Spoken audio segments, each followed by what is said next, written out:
Welcome to Man Does Tech, where I solve the problems you didn't even know you had. Install Equalizer Apo and optional piece GUI now. Do not delay. You must run the installer as administrator so it can hook into system audio, and then open the configuration editor to select the exact output device Roblox uses. Once done, reboot your machine to activate the driver. After restarting, open the configurator and verify that the device Roblox outputs to is checked. This is crucial because APO applies per device. If the device isn't listed, make sure your audio drivers are updated and run the installer again. Now create a dedicated configuration for Roblox so changes won't affect other apps.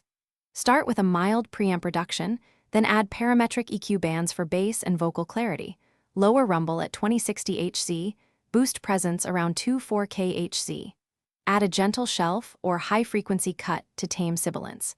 Use a limiter set to prevent clipping when sudden game sounds spike. Save this as a named preset like Roblox, and keep an untouched default profile for testing versus gameplay. Finally, test your Roblox preset in real sessions and voice chat. Listen for clipping, latency, or voice distortion.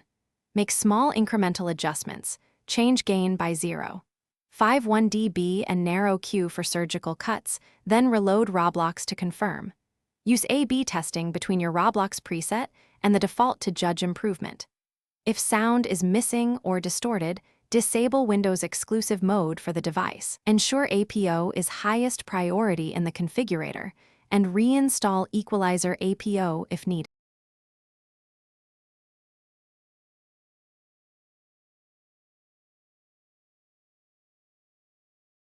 Thanks for watching. If you found this helpful, don't forget to like and subscribe.